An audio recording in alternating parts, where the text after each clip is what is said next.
Welcome to Heartline Stories. Today's story follows a millionaire who's just made the biggest decision of his life. When he saves a little girl locked in a car on a hot afternoon, he has no idea that what happens next will change everything. As he learns the truth about the girl's past, he faces a shocking revelation about his own life. What happens when their worlds collide? Will the millionaire's actions have unexpected consequences? Stay tuned as the story unfolds, and you find out what happens after this life-altering moment, and let us know where you're watching from. Don't forget to like and subscribe. It was a hot summer afternoon in the small town of Maplewood. The sun was blazing in the sky, making everything feel like it was on fire. People were rushing around trying to escape the heat, and the streets were full of cars with their windows rolled down. Tom Williams, a successful millionaire who lived in a big house on the hill, was driving down the main road when something caught his attention. He noticed a small crowd gathered near a parked car. His curiosity grew, so he pulled over and stepped out of his shiny black car. "Is everything okay?" Tom asked, walking up to the group of people who were staring at the car. One woman turned to him, her face full of worry. "There's a little girl locked inside that car," she said, pointing to the car in question. "It's been hours and the heat is unbearable.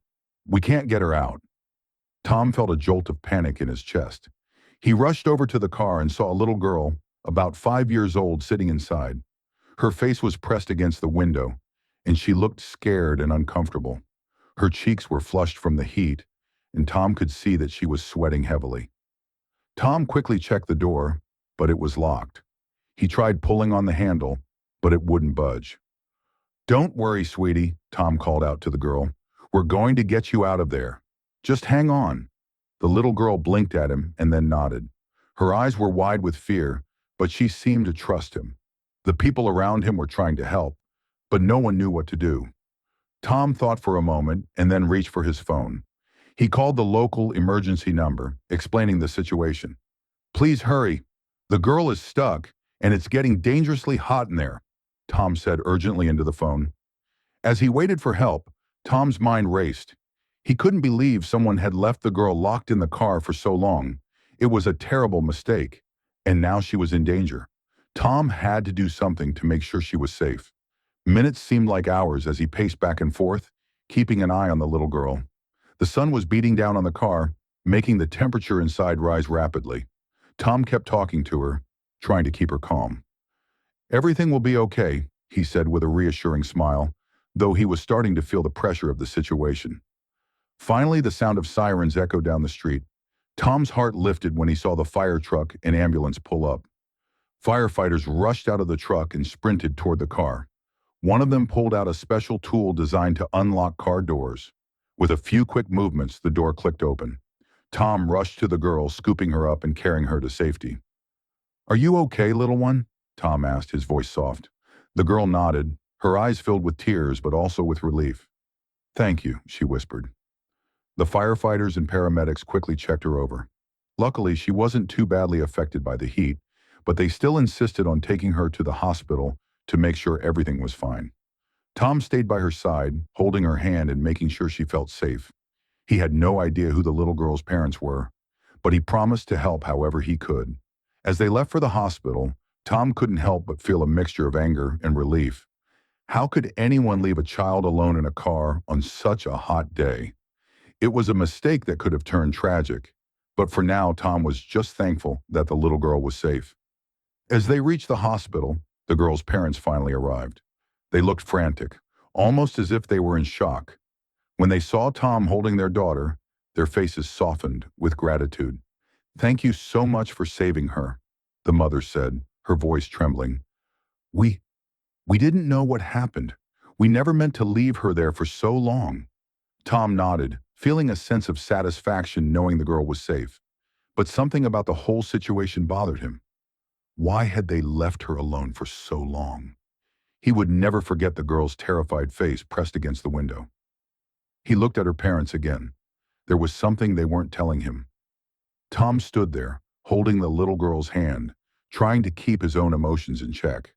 The mother and father seemed genuinely relieved, but Tom couldn't shake the feeling that something wasn't right.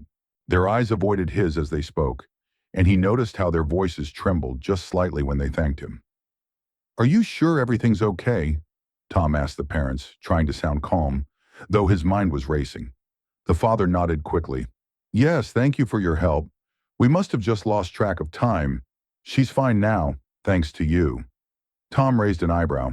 He had seen parents act out of relief before, but the quickness of their response seemed odd.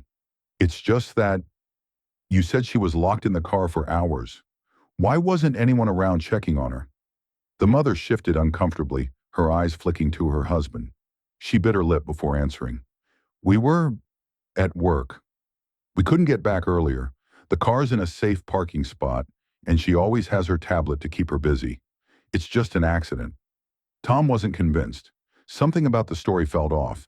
He had worked in business long enough to recognize when someone was avoiding the truth. Why hadn't they called someone for help earlier? Why hadn't they noticed their daughter was in distress? Before he could press further, a nurse came over to speak with the parents. We're just going to run a quick checkup on her, make sure everything's okay. Please come with me, the nurse said kindly. Tom watched them go, his gut telling him to stay alert. He took a deep breath and turned away, walking to his car. He wasn't sure why he felt so unsettled about the whole situation, but he couldn't shake the feeling that the truth hadn't come out. As he sat in his car, he kept replaying the events in his head.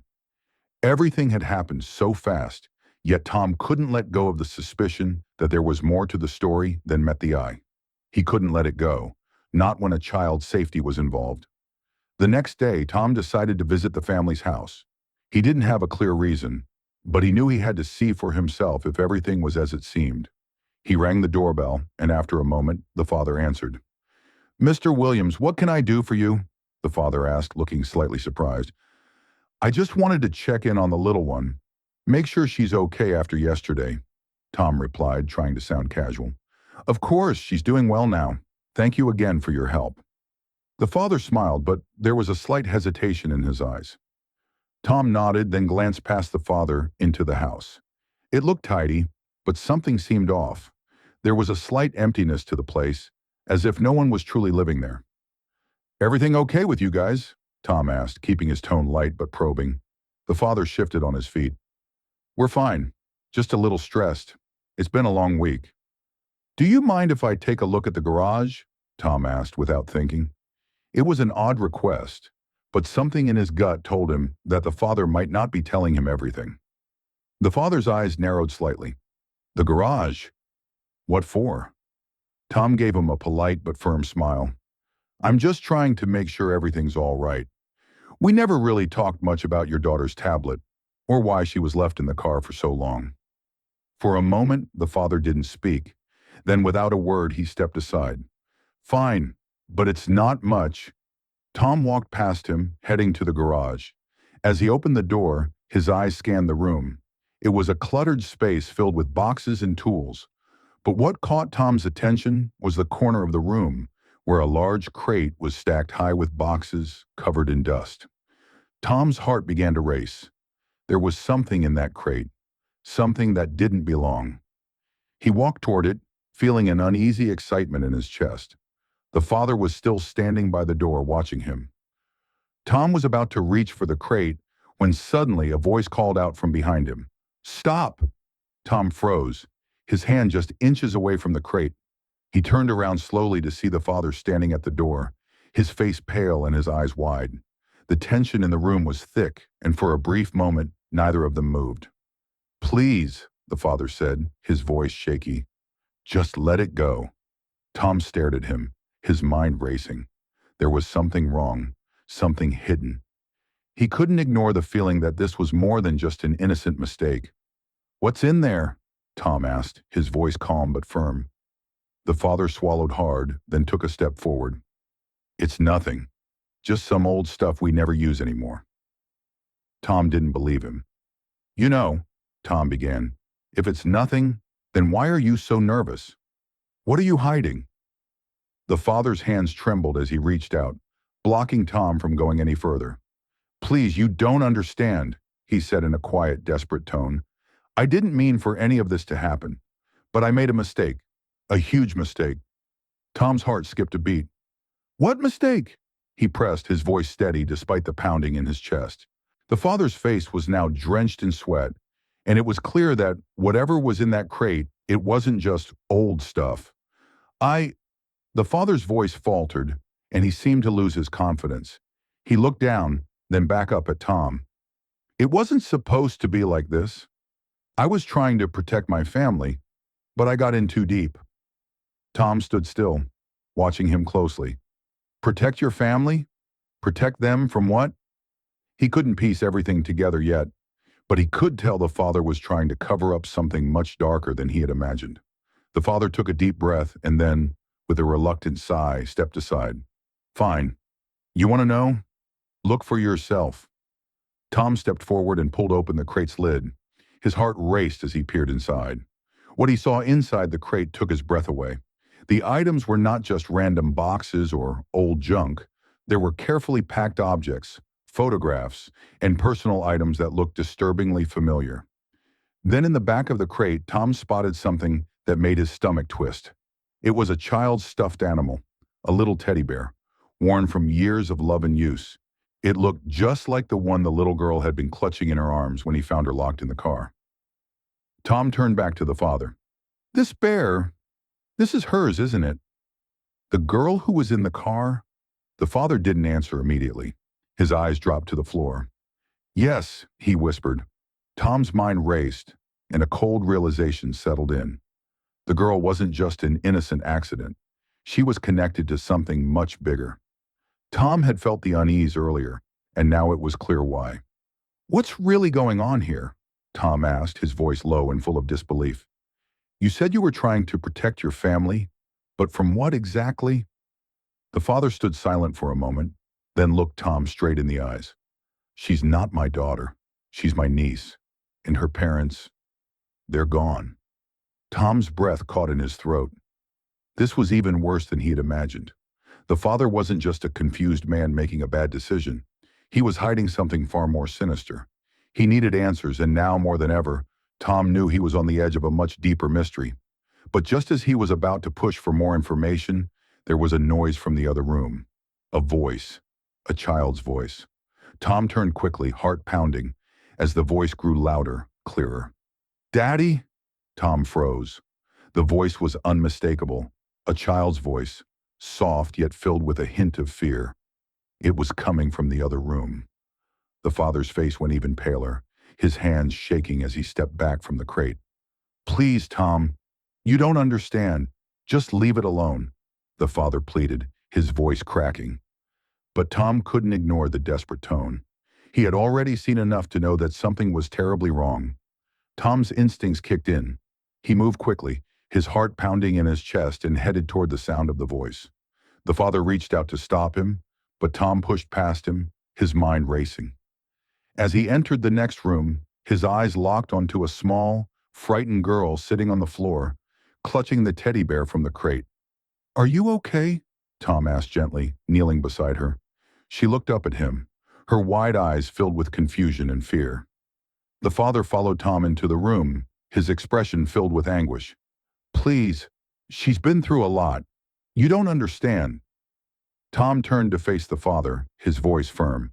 No, I don't understand, but I need to. Who is she? What's going on here? The father seemed to crumble, tears welling up in his eyes. He sank to his knees beside the girl, pulling her into his arms. Her name is Lily, he said softly. Her parents, they were killed in a car accident. I promised them I would look after her, but things got out of control. I made some choices that I shouldn't have, and now I'm stuck in this mess. Tom felt a knot tighten in his stomach as the pieces started to come together. The girl wasn't just abandoned. She was being hidden away, caught in the middle of something far darker. You've been hiding her, Tom said quietly. Why? Why keep her locked away? The father looked up at Tom, his face filled with guilt. I was trying to protect her, but I made so many mistakes. I thought if no one knew about her, she would be safe. But I was wrong. I'm not the man I used to be. Lily clung to her uncle, her small frame shaking. I want my mommy and daddy, she whispered, her voice breaking. Tom's heart ached. He gently placed a hand on her shoulder. You're safe now, sweetie. We'll make sure you're okay." Tom turned to the father. "You need help. You can't do this on your own anymore." The father nodded slowly, tears streaming down his face. "I know. I've been so lost. I didn't want her to go into foster care, but I didn't know what else to do." Tom paused for a moment, considering the situation. "I can help you. We can get her the care she needs. But you need to trust the right people now." The father seemed to hesitate, but the weight of his decisions was too much to bear. Slowly he nodded. "Thank you, Tom. I don't deserve your help, but I'll take it. For Lily." As Tom made the call to social services, he couldn't help but feel a sense of relief wash over him. The little girl, Lily, would be safe, and the man who had lost his way, who had made countless mistakes, was finally going to get the help he needed. It wasn't going to be easy, but together they could rebuild what had been broken. Tom stood up, looking at the father and daughter. "You're not alone anymore," he said softly. "We'll make sure of that." With that, the father and daughter shared a quiet moment, and the weight of their past began to lift as they took the first steps toward healing.